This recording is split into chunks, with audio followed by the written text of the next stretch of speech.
Shalom, जय मसीह की, जय मसीह की। आइए हम लोग प्रार्थना में जाएंगे और फिर वचन के अंदर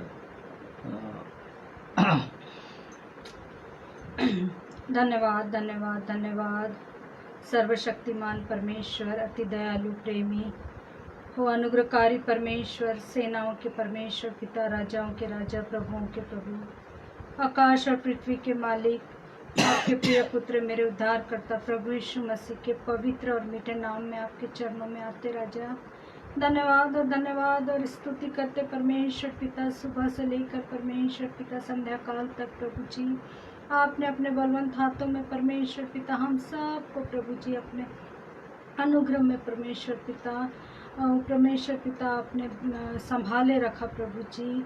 ओ परमेश्वर पिता, आपका वचन कहता है प्रभु जी, मैं मत डर, मैं तेरे साथ हूँ। हाँ परमेश्वर पिता, आप हमारे साथ है परमेश्वर पिता, आप अपनी आँख की पुतली की तरह आप हमें संभालते हैं परमेश्वर पिता।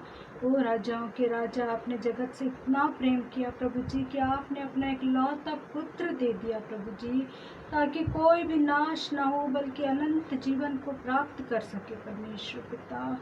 ओ राजा, आपके सुंदर सुंदर वचनों के लिए प्रभु जी आपका कोटि कोटि धन्यवाद करती हूँ परमेश्वर पिता।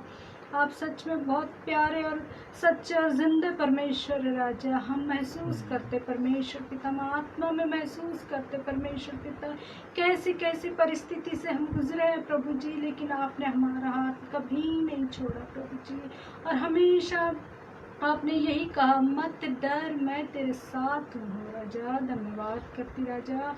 ओ प्रभु जी, आज जो भी वचन आप बताने वाले हैं परमेश्वर पिता, विश्वास करती हूँ परमेश्वर पिता कि आपने अपना सिंहासन हमारे बीच में लगाया प्रभु जी, हर एक सुनने वाले को आपने इकट्ठा किया प्रभु जी। ओ परमेश्वर पिता, आपका वचन प्रभु जी आपकी ओर से आने दीजिए प्रभु जी, अपने दास को अपने हाथ में लीजिए प्रभु जी, अपनी आत्मा ढेलिए प्रभु जी। ओ परमेश्वर पिता, अपने क्रूस के पीछे छुपाइए प्रभु जी। ओ राजाओं के राजा, बोलने वाले आप होइए प्रभु जी। ओ परमेश्वर पिता, क्योंकि आपका एक एक वचन ताया हुआ है प्रभु जी, दो-धारी तलवार है प्रभु जी, जो मांस और गूदे गूदे को अलग करती है परमेश्वर पिता। होने देना परमेश्वर पिता, जैसे बीरिया की कलीसिया प्रभु जी खोजती थी प्रभु जी, ढूंढती थी प्रभु जी आपको, ये बात सच है कि नहीं, ऐसे वो वचन में ढूंढते थे प्रभु जी और वो पाते थे प्रभु जी।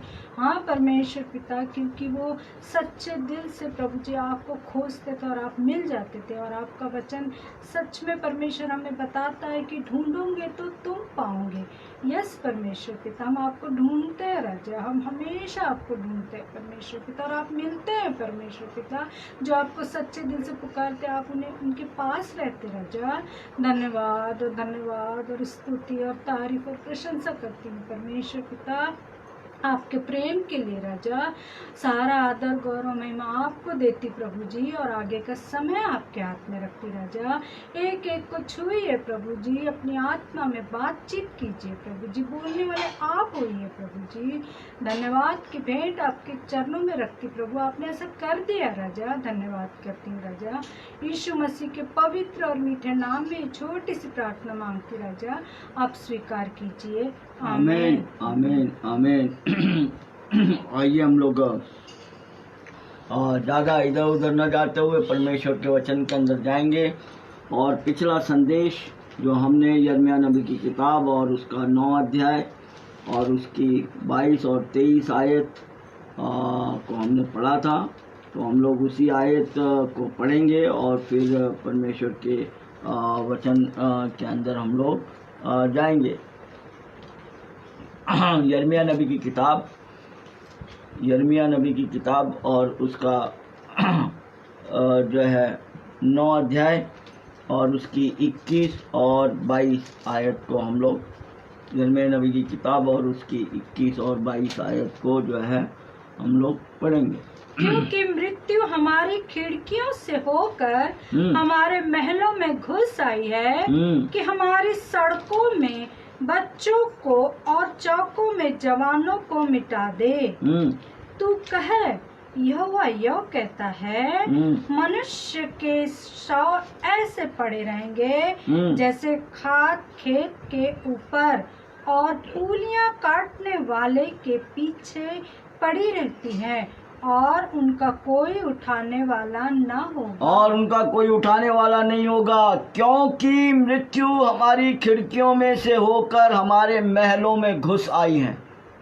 क्योंकि मृत्यु हमारी खिड़कियों में से होकर हमारे महलों में घुस आई है कि हमारी सड़कों में बच्चों को और चौकों में जवानों को मिटा दें।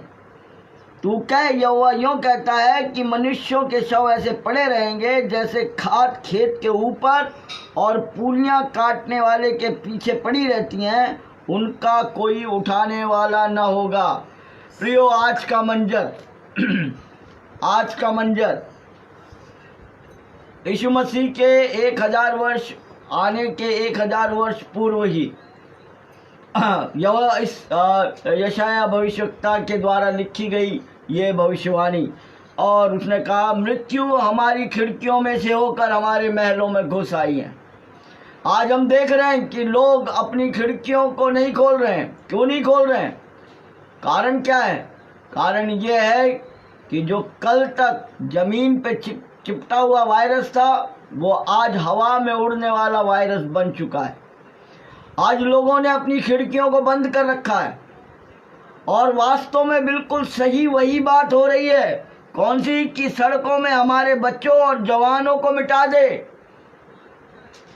और इन दिनों के अंदर अभी की जो लहर हम लोग देख रहे हैं, 65% 65% the young peoples are dying. और कब इससे पहले हमने नहीं सुना था कि बच्चों को भी वो कोरोना हो रहा है, लेकिन अभी हम लोग देख रहे हैं कि छोटे छोटे बच्चे भी ग्रसित होते चले जा रहे हैं। मौत घुस आई है खिड़कियों में से निकल कर घरों के अंदर। लोग वीरान बैठे हुए हैं। कई जगहों से फ़ोन आते हैं, ब्रदर हमने कई दिनों से हम खिड़कियां खोल भी नहीं रहे हैं। क्यों? क्योंकि कारण यह है कि पता नहीं हवा का कौन सा झोंका मौत के साथ के अंदर मौत का तांडव लेकर के जो है वो हमारे अंदर आ जाए। प्रियो, परमेश्वर आपसे बातचीत, देखिए उर्दू बाइबल कैसा कहती है। उर्दू बाइबल कहती है, उर्दू बाइबल ऐसा लिखती है, मौत फलांग लगाकर हमारी खिड़कियों में से घुस आई है और हमारे किलों में दाखिल हुई है। अब वह बच्चों को गलियों में से और नौजवानों को चौकों में से मिटा डालने पर है। मौत फलांग लगाकर घुस आई है। और रब फरमाता है कि लाशें खेतों में गोबर की तरह इधर उधर बिखरी हुई पड़ी रहेंगी। जैसे गोबर बिखरा पड़ा रहता है। आप लोग अपने टीवी के अंदर आज देख रहे होंगे, क्या आलम है लाशों का, क्या आलम है लाशों का। और जिस तरह कटा हुआ गुदुम यानी पूलियां जब खेतों के अंदर लोग काटते हैं तो पूलियों को छोड़ते हुए चले जाते हैं और आगे बढ़ते हुए चले जाते हैं, ऐसी आज मनुष्य की दशा जो है हो गई है। और उसी तरह लाशें इधर उधर पड़ी रहेंगी, लेकिन उन्हें इकट्ठा करने वाला कोई नहीं। प्रियो, आज भी हमारे पास में जो है वो कुछ थोड़ा सा हमारा जो है, यदि हम परमेश्वर के वचन के अंदर अगर हम जाएं और हम लोग देखें कि परमेश्वर का वचन जो है यिर्मयाह नबी की किताब और उसका 7वां अध्याय, यिर्मयाह नबी की किताब और उसका 7वां अध्याय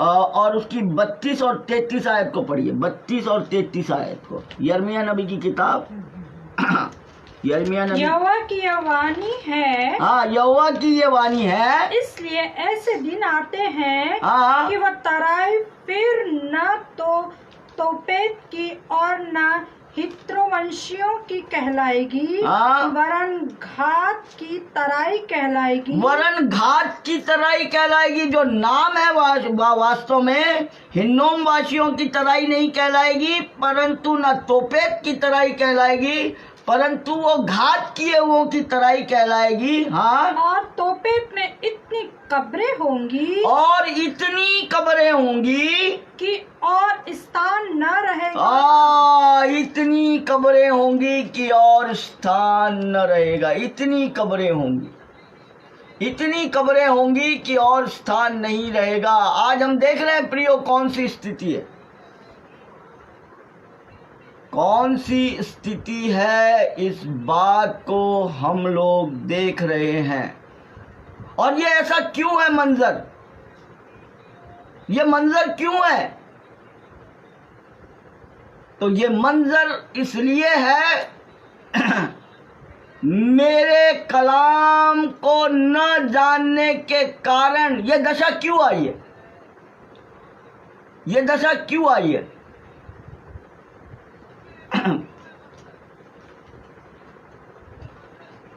कलाम कहता है मेरे कलाम को, खुदा का वचन कहता है मेरे ज्ञान को, मेरे शास्त्र की तौहीन करने के कारण। आइए पढ़ेंगे यशायाह नबी की किताब 24 अध्याय, यशायाह नबी की किताब 24 अध्याय।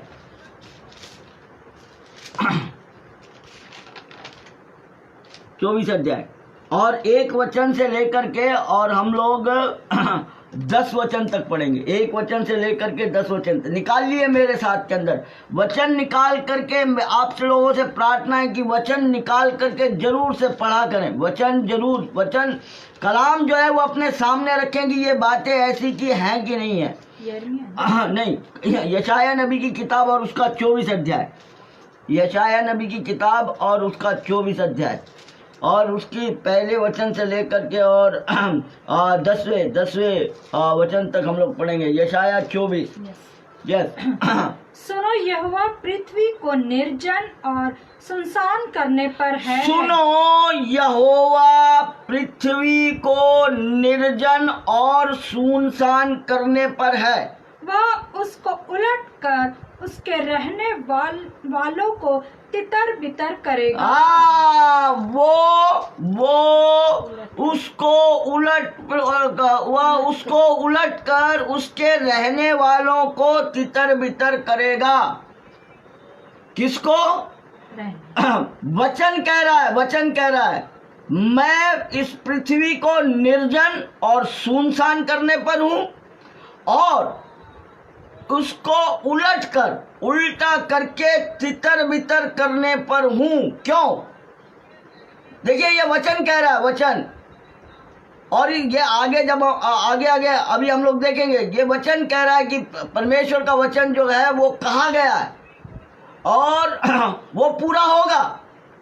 आकाश और पृथ्वी टल जाएंगे लेकिन उसका कहा हुआ वचन कभी टलेगा नहीं।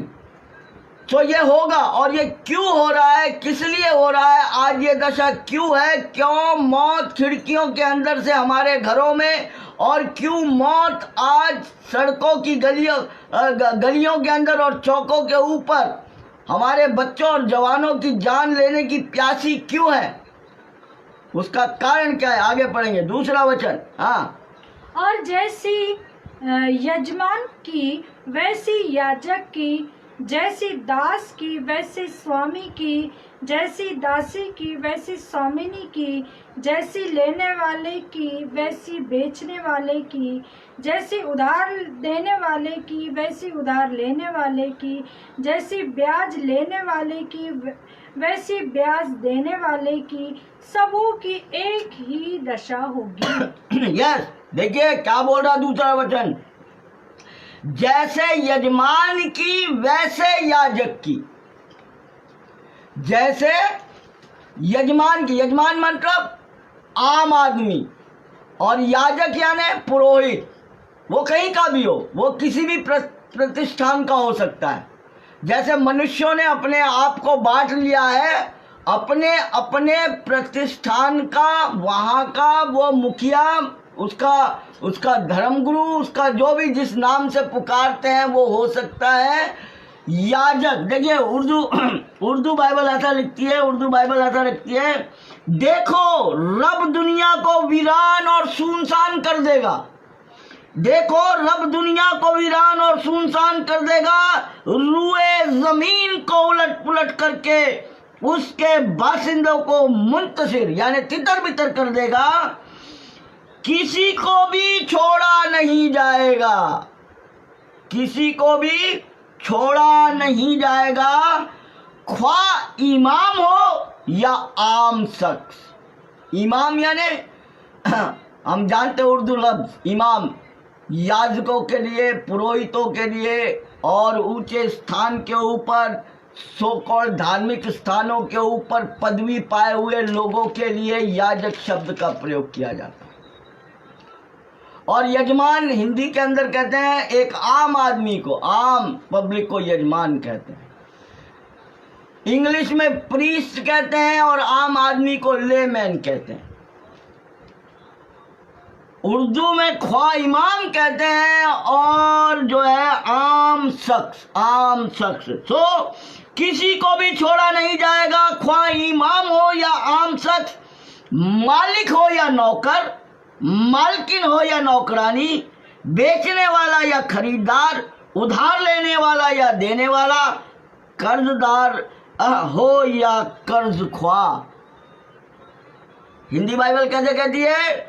और जैसे यजमान की वैसी याजक की, जैसे दास की वैसी स्वामी की, जैसी दासी की वैसी स्वामिनी की, जैसे लेने वाले की वैसे बेचने वाले की, जैसे उधार देने वाले की वैसे उधार लेने वाले की, जैसे ब्याज लेने वाले की वैसे ब्याज देने वालों की, सभी की दशा एक जैसी होगी। उर्दू बाइबल कहती है कोई बख्शा नहीं जाएगा, और आज हम देख रहे हैं कोई बख्शा नहीं जा रहा।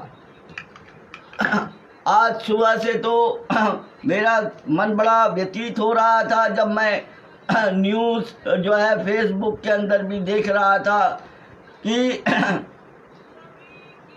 बड़े दुख के साथ बोलना पड़ रहा है कि कितने याजक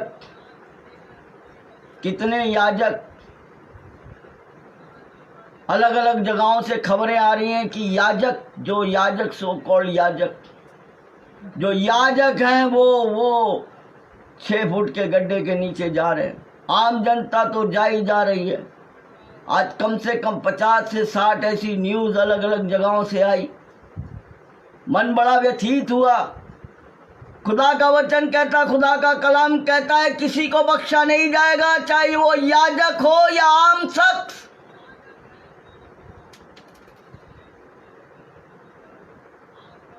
वो इमाम हो या आम शख्स, कोई भी क्यों ना हो, कोई बख्शा नहीं जाएगा। ना अमीर बख्शा जाएगा, ना गरीब बख्शा जाएगा,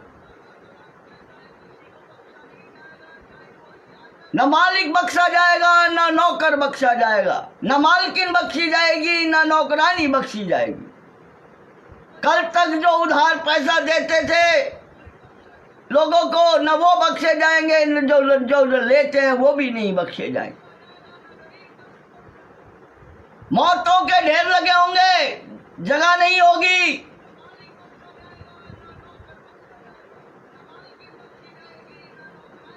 पंच तत्वों में विलीन करने के लिए भी जगह नहीं, लंबी लंबी लाइनें लगी हुई है प्रियो।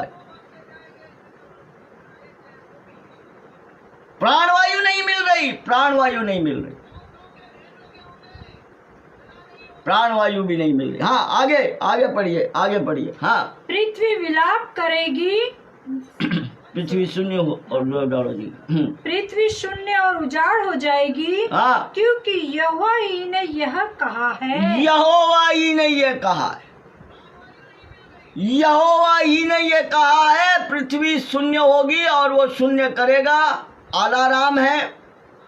अभी ये अध्ययन परमेश्वर हमसे अपने वचन के द्वारा आने वाले 2-3 सप्ताह तक कंटिन्यू इस सप्ताह के ऊपर हमसे बातचीत करने वाला है।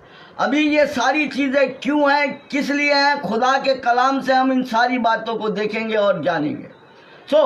आइए। पृथ्वी शून्य हो जाएगी, उजाड़ हो जाएगी, क्योंकि यहोवा ही ने ये लिखा है। हाँ, ये कहा है। हाँ, पृथ्वी विलाप करेगी और मुरझाएगी। नहीं, अभी देखिए, अभी ये वचन पढ़ने से पहले तीसरे वचन, पहले 5वां वचन पढ़ लो। हाँ, 5वां वचन पढ़ लो। हाँ, पृथ्वी अपने रहने वालों के कारण अशुद्ध हो गई है, पृथ्वी अपने रहने वालों के कारण अशुद्ध हो गई है, क्योंकि उन्होंने व्यवस्था का उल्लंघन किया क्योंकि उन्होंने व्यवस्था का उल्लंघन किया और विधि को पलट डाला और विधि को पलट डाला और सनातन वाचा को तोड़ दिया। और सनातन वाचा को तोड़। देखिए, पृथ्वी शून्य क्यों हो जाएगी, पृथ्वी उजाड़ क्यों हो जाएगी, पृथ्वी उल्टी क्यों हो जाएगी, पृथ्वी के ऊपर लाशें ही लाशें क्यों बिछ जाएंगी, पृथ्वी के ऊपर लाशें गोबर के समान क्यों बिछी जाएंगी, लाशें पूनियों के समान क्यों पड़ी रहेंगी? कारण परमेश्वर का वचन अभी इस वचन 5 में बतलाता है। फिर से पढ़िए वचन 5, फिर से पढ़िए। पृथ्वी अपने रहने वालों के कारण अशुद्ध हो गई है। नहीं, 5वां वचन, 5वां ही पढ़िए। पृथ्वी अपने रहने, हाँ, अशुद्ध हो गई है, हाँ, क्योंकि उन्होंने व्यवस्था का उल्लंघन किया, क्योंकि उन्होंने व्यवस्था का उल्लंघन किया और विधि को पलट डाला और विधि को पलट डाला और सनातन वाचा को तोड़ और दिया। विधि को पलट डाला और सनातन वाचा को पलट दिया। कारण 3 कारण है ये दशा होने के, 3 कारण है, 3 कारण। जमीन के अपने बाशिंदों ने उसकी बेहुरमती को, क्योंकि वह शरीयत के ताबे में न रहे, शरीयत के जो वचन, जो नियम, जो आज्ञा उसने दी थी, उस शरीयत के ताबे में नहीं रहे, उस शरीयत के, उस परमेश्वर के वचन को नहीं माना। तो किया क्या उस कलाम खुदा को जो है उन्होंने वो नहीं किया, व्यवस्था का उल्लंघन किया। हिंदी में लिखा व्यवस्था का, और उर्दू कहती है शरीयत। शरीयत यानी खुदा के ओर से दिया गया कलाम, उसकी ओर से दी गई उसके हुक्म, उन हुक्मों का पालन जो है वो नहीं किया गया। अगर हुक्मों का पालन करते और उसकी व्यवस्था का उल्लंघन न करते, उसकी विधियों को पलट नहीं डालते और सनातन वाचा को तोड़ न देते, तो ये दशा, ये दुर्दशा, ये लाशों के ढेर और ये सारी चीजें जो आज पृथ्वी के ऊपर हो रही है, ये नहीं हुई होती प्रियो, ये नहीं हुई होती। ये इसलिए हुई है कि हमने शास्त्र का, हमने कलाम खुदा का, हमने उसकी तौहीन की है। हमने कलाम खुदा की तौहीन की है और उसकी विधियों को जो उसने कहा। देखिए प्रियो, याद रखिए, और आपसे विनती करता हूं कि मेरे लिए इसी रीति से दुआ कीजिए। विश्व में पाए जाने वाले 2 विशाल समूह हैं मसीह साम्राज्य के अंदर, लेकिन मेरा संबंध किसी भी समूह के साथ नहीं है।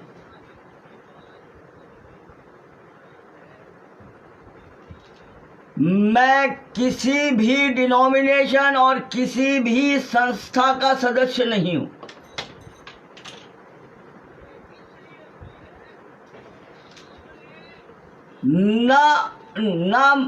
ना मैं प्रोटेस्टेंट हूं,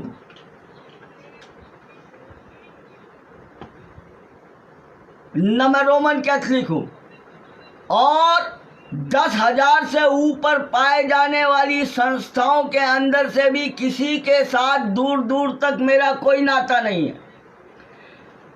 मैं खुदा का हूँ, खुदा मेरा है, खुदा का कलाम मेरा है, और मैं खुदा के कलाम में हूँ। किसी के ऊपर टीका और टिप्पणी करना मेरा कर्तव्य नहीं है। दोष लगाने वाला खुदा का कलाम है।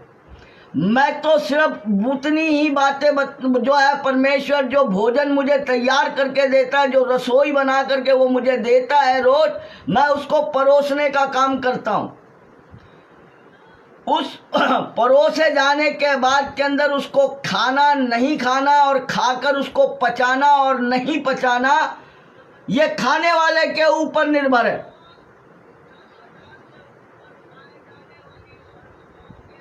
वो अच्छा है बुरा है उसका निर्णय निकालना उसके ऊपर है। मेरा काम है खुदा ने जो रसोई बनाई है उस रसोई को मैं उसके सामने परोस दूं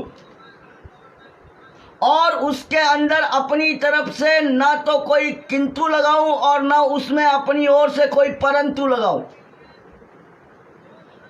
और दोष लगाने का भी काम नहीं है। कौन क्या करता है इस संसार के अंदर आप सब जानते हैं, मैं जानता हूं, वो स्वयं जानते हैं।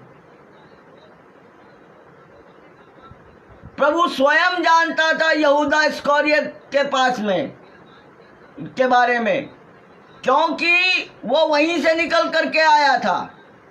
लेन देन के कारण यहेजकेल 28 में कहता है कि वो शुरू से लेन देन के कारण उसकी बुद्धि भ्रष्ट हो गई और वो प्रधान स्वर्गदूत से परमेश्वर के बेटे से इबलीस बन गया, शैतान कहलाया। और हम जानते हैं कि यहूदा इस्करियोत के हाथ में भी चंदे की थैली थी और वही चंदे का काम उसको सौंपा गया था। चंदे की हेराफेरी में माना तुम खिलाड़ी हो।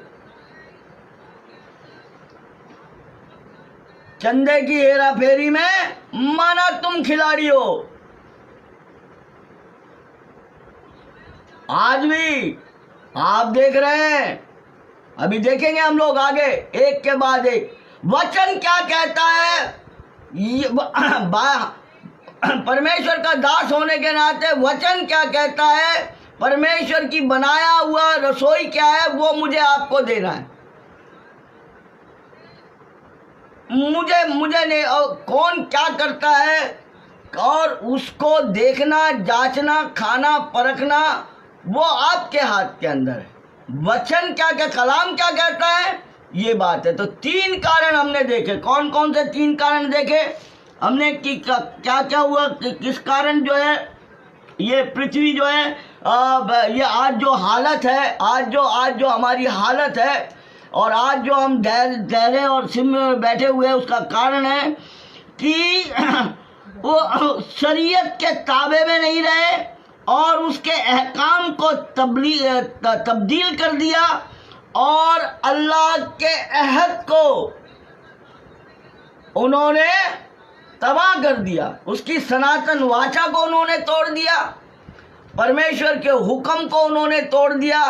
और जब परमेश्वर के हुक्म को तोड़ा जाता है और जब परमेश्वर की आज्ञा को तोड़ा जाता है, जब परमेश्वर की आज्ञा के अंदर नहीं रहते, तब ये सारी चीजें होती है। आगे पढ़ेंगे 6वां वचन। इस कारण पृथ्वी को श्राप ग्रसेगा। इस कारण पृथ्वी को श्राप ग्रसेगा। ये जो जलीलपना हो रहा है, ये जो सारी की सारी मुसीबतें आ रही हैं, ये क्यों आ रही है?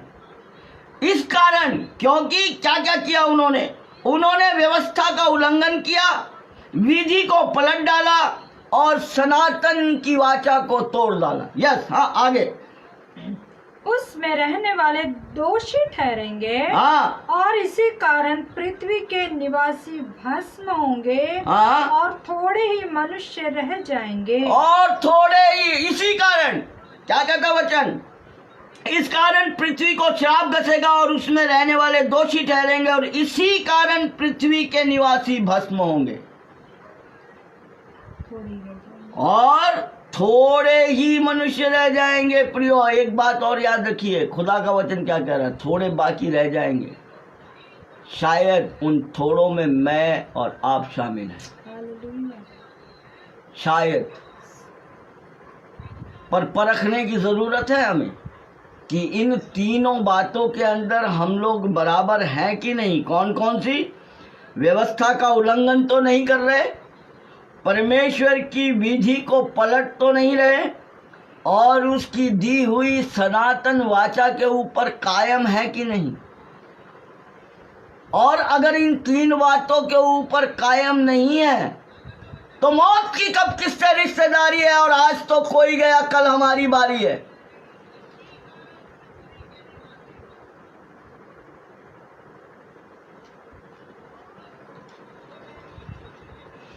इन 3 आए तो इन 3 बातों के अंदर से अगर कहीं से भी थोड़ी सी चूक हो रही है तो आज रात्रि के समय में हमें संभल जाने का मौका है।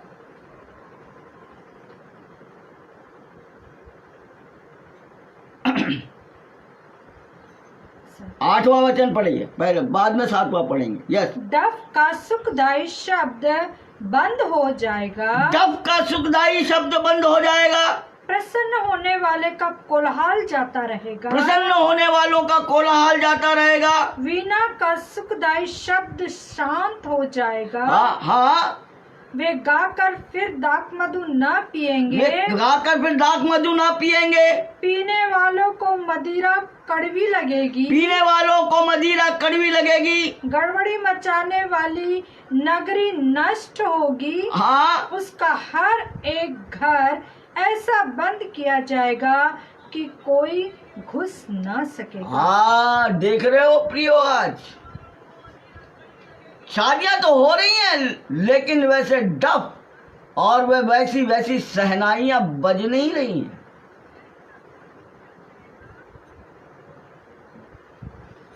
वैसी डफ और वैसी सहनाइयां जो हैं वो बज। देखिए उर्दू बाइबल कैसे लिखती है।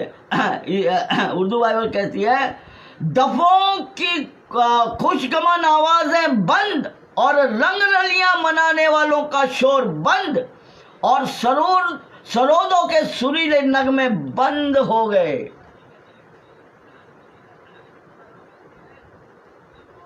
मधुशालाएं बंद हो गई। बार बालाओं का ठुमकना बंद हो गया।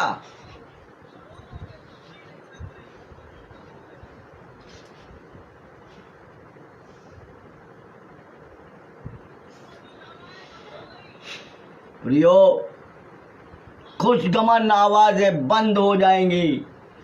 रंगरलियां मनाने वालों का शोर बंद, सरोदों के सुरीले नगमे बंद हो गए और अब लोग गीत गाकर मैं नहीं पीते, क्योंकि मैं और शराब अभी कड़वी, मैं उर्दू में कहते हैं शराब को, क्योंकि मैं और शराब अभी उनको कड़वी लगती है। अब झूम शराबी गा के नहीं पीता। अब तो चढ़ती भी नहीं है उनको। अब तो जो पीते हैं ना वो भी नहीं चढ़ती, वो भी उतर जाती। मौत का भय, मौत का भय कितना भारी है। मौत का भय, वचन कहता है अब लोग गीत गाकर मैं नहीं पीते। पहले तो महफिलें सजी होती थी, ला पिला दे साखिया पैमाना पैमाने के बाद, होश की बातें करूंगा होश में आने के बाद। अब कहाँ है होश की बातें। अब तो जो पी रहा है वो भी नहीं चढ़ रही, वो भी उतर जा रही है। अब तो इस बात के अंदर डर के मारे सोचता है कि कहीं पी ली तो सोते के सोता ना रह जाऊं और आ जाए रात को कोरोना खटखटाने के लिए।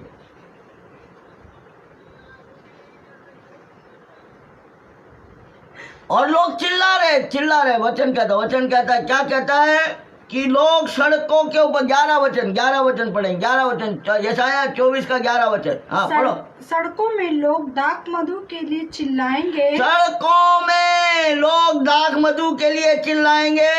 आनंद मिट जाएगा। आनंद मिट जाएगा। देश का सारा हर्ष जाता रहे। देश का सारा हर्ष जाता। अब देखिए, अब जो बिल्कुल आदी हैं वो बेचारे ऐसे परेशान, पिछले साल भी परेशान हुए थे, सड़कों के अंदर चिल्ला रहे थे।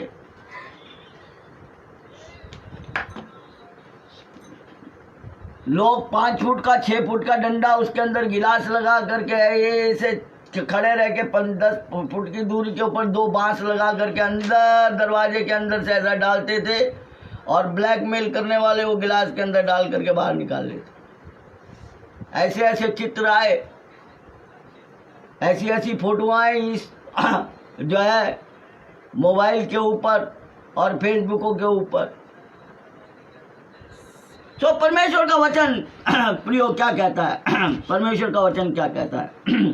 तो ये ऐसी दशा ये क्यों हो रही है, किस लिए हो रही है? परमेश्वर का वचन जो है वो हमें बतला रहा है।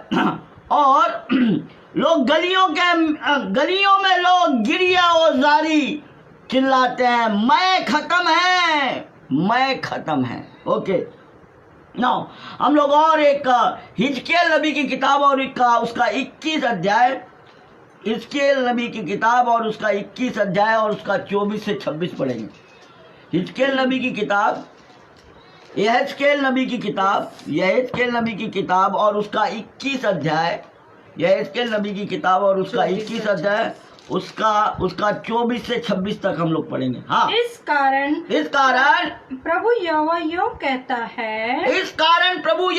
कहता है, इसलिए कि तुम्हारा अधर्म जो स्मरण किया गया है, और तुम्हारे अपराध जो खुल गए हैं, हाँ, क्योंकि तुम्हारे सब कामों में पाप ही पाप दिखाई पड़ा है, और तुम स्मरण में आए हो, हाँ, इसलिए तुम उन्हीं से पकड़े जाओगे। हाँ, हे इज़राइल दुष्ट प्रधान, तेरा दिन आ गया है, अधर्म के अंत का समय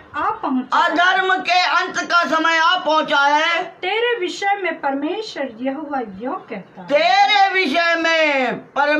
यहोवा यूं कहता है, पगड़ी उतार और मुकुट भी उतार, हाँ, वह ज्यों का त्यों नहीं रहने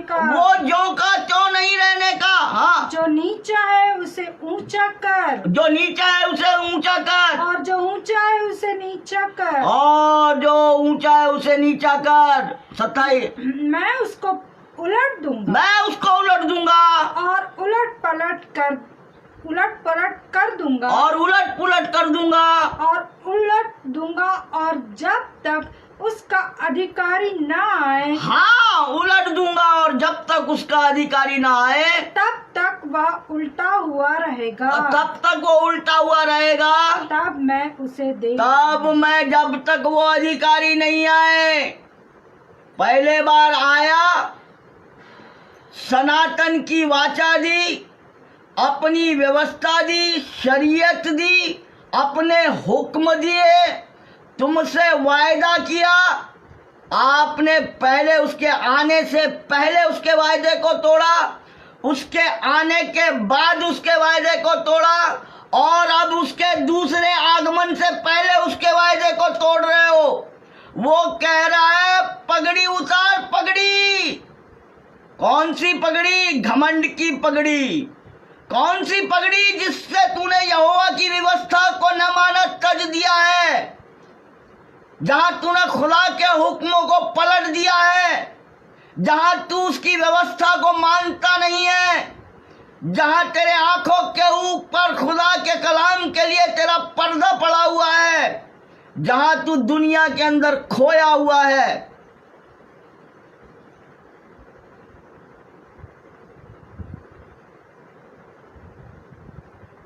पगड़ी उतार और सर पे रखा हुआ ताज उतार।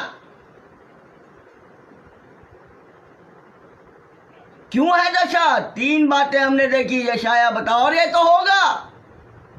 तो होगा, इसलिए परमेश्वर कहता है, इसलिए परमेश्वर क्या कहता है? इसलिए कहता है कि परमेश्वर ये कहता है कि तू उनके लिए, इस कौम के लिए जो है तू इनके लिए दुआ मत कर। तू इन लोगों के लिए तू दुआ मत कर। क्यों मत कर? हाँ, यिर्मयाह 7वां अध्याय उसका 16 वचन। यिर्मयाह 7वां अध्याय उसका 16 वचन। यिर्मयाह 7वां अध्याय उसका 16 वचन। यिर्मयाह की पुस्तक और उसका 7वां अध्याय। इस प्रजा के लिए तू प्रार्थना मत कर। इस प्रजा के लिए तू प्रार्थना मत मत कर, न इन लोगों के लिए ऊंचे स्वर से पुकार, और न इन लोगों के लिए ऊंचे स्वर से पुकार। न मुझसे विनती कर, हाँ, क्योंकि मैं तेरी नहीं सुन। मैं तेरी नहीं सुनने वाला। वचन क्या, क्यों नहीं सुनने वाला? वचन क्या कह रहा है? निकाल के पढ़िए बाइबल अगर आपके पास में है तो। फिर दोबारा से पढ़ो इस वचन को, यिर्मयाह नबी की किताब 7 अध्याय 16 वचन। हाँ, इस प्रजा के लिए तू प्रार्थना मत कर, इस प्रजा के लिए तू प्रार्थना मत कर। हाँ, इन लोगों के लिए ऊंचे स्वर से पुकार, हाँ। न मुझसे विनती कर, हाँ, क्योंकि मैं तेरी नहीं मैं तेरी नहीं सुनूंगा। प्रियो, सुबह से शाम तक आज मैसेज भरे हुए हैं, फोन पे फोन आ रहे हैं। ब्रदर प्रार्थना करो, ब्रदर प्रार्थना करो, ब्रदर दुआ करो, ब्रदर दुआ करो, ब्रदर दुआ करो, ब्रदर दुआ करो। लेकिन देखिए खुदा का कलाम क्या उर्दू के अंदर कैसा कहता है, इस कौम के लिए दुआ मत कर, इसके लिए न इल्तिजा कर, न मिन्नत कर, इन लोगों की खातिर मुझे तंग ना कर, मैं तेरी दुआ नहीं सुनूंगा।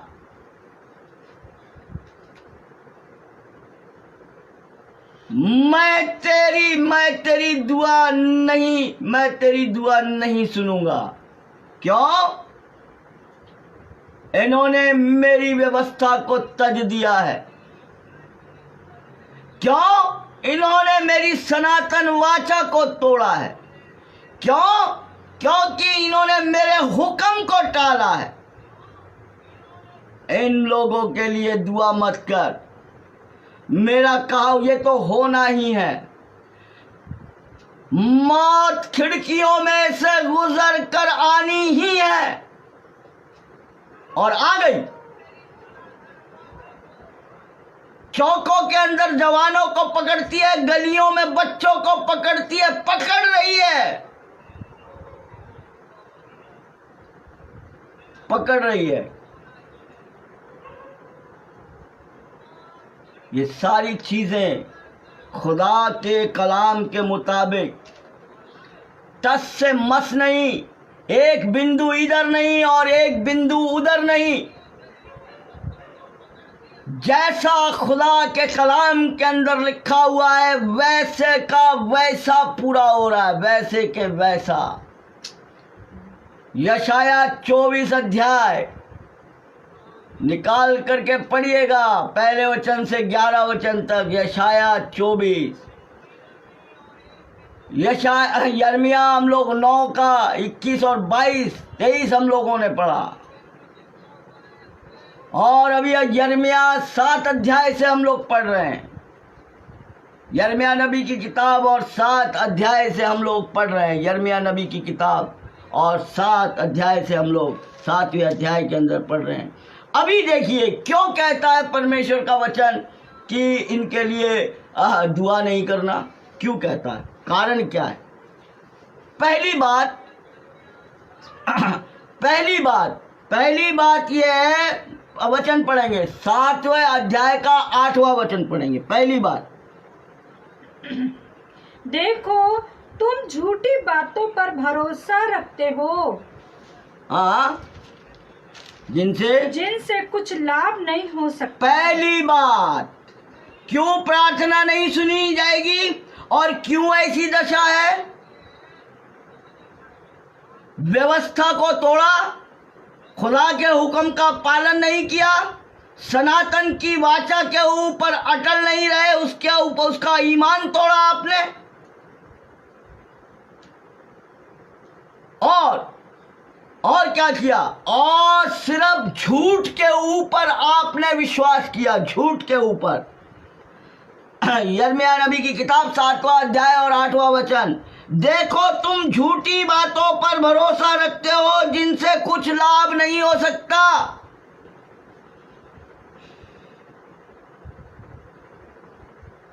जिनसे कुछ लाभ नहीं हो सकता, झूठी बातों के ऊपर तुम विश्वास करते हो, तुम अपना ईमान कथा कहानियों पर लगाते हो, तुम झूठी बातों पर। लेकिन अफसोस, तुम फरेबदेह अल्फाज पर भरोसा रखते हो जो फजूल ही है। अफसोस, तुम फरेबदेह अल्फाज पर भरोसा रखते हो जो फजूल ही है। फजूल की बातों के ऊपर जो खुदा के कलाम से मेल नहीं खाती, जो खुदा का कलाम, जो खुदा यूं फरमाता वाला वचन है, जो रब यूं फैलाता वाला वचन है, वो जो कलाम खुद ब खुद ही संसार के अंदर खुद आया, वो कलाम जो कुंवारी मरियम से मुजस्सम होकर इस दुनिया के अंदर आया, उस कलाम पर तुम्हारा भरोसा नहीं है। तुम कथा कहानियों पर भरोसा, तुम शरीयत पर भरोसा नहीं रखते, तुम व्यवस्था पर भरोसा नहीं रखते, तुम खुदा के कलाम पर, तुम्हारे तीनों चीजों से। इसलिए वो कहता है लाशों के ढेर पे ढेर लग जाएंगे, गोबर की तरह फैल जाओगे। जिस रीति से किसान पूलियां काट कर पीछे छोड़ता है, वैसे ही लाशें, तुम आगे आगे चलते जाओगे, लाशें बिछती जाएंगी।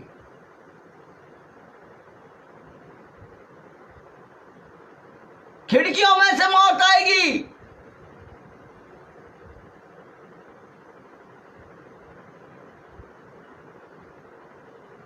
छोड़ने वाली नहीं हूं। वो कहता मैं किसी को नहीं बख्शूंगा, चाहे वो याजक हो या चाहे वो यजमान, चाहे वो इमाम हो, चाहे वो आम शख्स, चाहे वो पुरोहित हो, चाहे वो एक आम इंसान।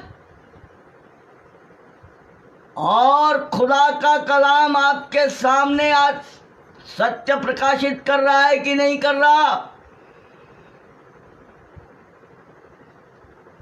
मेरे सभी भाई और बहनों जो जुड़े हुए हैं, जो पंजाब से जुड़े हैं, जो दक्षिण भारत से जुड़े हैं, जो महाराष्ट्र से जुड़े हैं, जो अलग अलग जगहों से जुड़े हैं, जो कॉन्फ्रेंस में जुड़े हैं, जो वॉइस मैसेज के ऊपर जुड़े हैं, प्रियो, क्या ये वचन सत्य नहीं है? पहला कारण, तीनों बातों को हमने झूठी, देखो तुमने झूठी बातों पर भरोसा रखने वाले हुए। क्या हुआ? झूठी बात,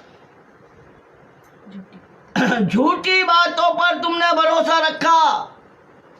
तुमने कथा कहानियों पर मन लगाया, तुमने परमेश्वर के वचन को ढूंढा नहीं, तुम परमेश्वर के वचन में गए नहीं, तुमने खुदा के कलाम को अपने आप से दूर रखा, यानी तुमने खुद खुदा को अपने हाथ से दूर रखा।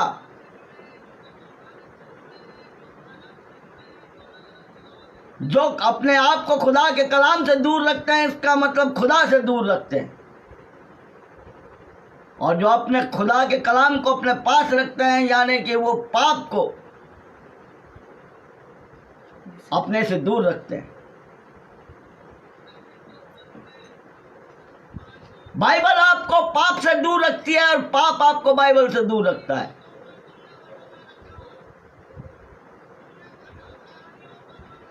प्रियो, पहली बात। और दूसरी बात उसके बाद में जो है हम लोग जाएंगे। तो कौन सी और दूसरी बात है जो आज हम संसार के अंदर देख रहे हैं और हो रही है, उस बात के लिए हम लोग इसी अध्याय का 3 और 4 वचन पढ़ेंगे। इसी अध्याय का 3 और 4 वचन पढ़ेंगे। सेनाओं का यहोवा जो इज़राइल का परमेश्वर है, हाँ, यों कहता है। सेनाओं का यहोवा यों कहता है, अपनी अपनी चाल और काम सुधारो, अपनी अपनी चाल और काम सुधारो, तब मैं तुमको इस स्थान में बसे रहने दूंगा। हाँ, तुम लोग यह कहकर झूठी बातों पर भरोसा मत रखो। यही यहोवा का मंदिर है, यही यहोवा का मंदिर है, यहोवा का मंदिर है। देखिए, चौथे वचन पर ख्याल रखिए। कल हम लोग तीसरे वचन पर जाएंगे। परमेश्वर अपना वायदा भी पूरा करेगा, लेकिन कौन सी झूठी बात के? पहला वचन कहता है अपने 3 क्यों दशा है, याजक की भी और आम आदमी की भी, पुरोहित की भी और आम आदमी की दशा आज क्यों है? क्यों आज सब घाट पे जा रहे हैं? क्यों आज सबके साथ में एक जैसा संबंध हो रहा है? क्यों रईसों के साथ में भी और गरीबों के साथ में भी? क्यों कर्जदार लेने वाले और कर्जदार देने वालों के साथ में भी? क्यों मालिक के साथ में भी? क्यों नौकर के साथ में भी? खुदा का कलाम कहता मैं किसी को नहीं बख्शूंगा, मैं इमाम को नहीं बख्शूंगा, मैं आम शख्स को नहीं बख्शूंगा, मैं याजक को नहीं बख्शूंगा, मैं यजमान को नहीं बख्शूंगा। मौत सबको आनी है, कौन इससे छूटा है तू फना नहीं होगा, ये ख्याल झूठा है। पाप की मजदूरी मौत है, पाप की मजदूरी मौत है। तो बात क्या हो गई? क्या कहता है? तुम लोग यह कहकर झूठी बातों पर भरोसा मत रखो कि यही यहोवा का मंदिर है, यही यहोवा का मंदिर है और यही यहोवा का मंदिर है। और प्रियो, आज इस संसार के अंदर यही हो रहा है। खुदा के लोगों को गुमराह कर करके लोग जो कहते हैं बस खुदा है तो यहीं पर है और यही मंदिर है और यही मंदिर है और यही मंदिर है। ये खुदा का कलाम गवाह है। निकाल लो अपने अपने कलामों को आपके पास में, जिस भी भाषा के अंदर है, जो भी संस्करण है, चाहे हिंदी है, पंजाबी है, उर्दू है, मलयालम है, निकाल लो और देखो कौन कौन सी झूठी बातों के ऊपर आप विश्वास कर रहे हैं और किस किस रीति से लोग फंस रहे हैं। और ये मंजर और ये स्थिति आने का कारण क्या है? आज ये स्थिति और ये मंजर आने का खास कारण है कि लोगों ने, याजकों ने, इमामों ने आम शख्सों को बहका दिया। मेरे ज्ञान के ना होने से मेरी प्रजा नाश हो गई है। खुदा के कलाम को ढूंढ नहीं रहे और आज भी झूठी बातों के ऊपर ईमान ला रहे हैं, आज भी कथा और कहानियों के ऊपर मन लगा रहे हैं। आज भी लोगों से यही कहा जा रहा है और आज भी मैं देख रहा हूं, आज भी मैंने कई लोगों को देखा है कि किस रीति से खुदा का नाम लेकर के जो है वह बोल रहे हैं कि देखिए वो भवन कितना अच्छा बनेगा और उसके भवन का नक्शा क्या है, और कितना इमोशनल ब्लैकमेल वचन याद दिलाता है। यहूदा इस्करियोत के हाथ के अंदर चंदे की थैली थी। मसीह जानता था, मसीह जानता था। प्रियो, झूठी शिक्षाएं, झूठी बातें, दो ही बातों को देखा है। अब कंटिन्यू हम परमेश्वर के उत्पत्ति से लेकर के प्रकाशित वाक्य तक इन्हीं आज की परिस्थिति के आधार के ऊपर हम लोग खुदा के का, और जो बात करेंगे वो खुदा के कलाम से करेंगे, खुदा के वचन में से करेंगे। जो भी बात करेंगे वो खुदा के कलाम से करेंगे, वचन के प्रमाण के साथ करेंगे। तो क्यों ये दशा है? हमने देखा खुदा की व्यवस्था का पालन, शरीयत का पालन नहीं है, सनातन वाचा के ऊपर ईमान नहीं है, खुदा के हुक्मों का पालन नहीं है। और क्या है, क्या कहा वचन ने?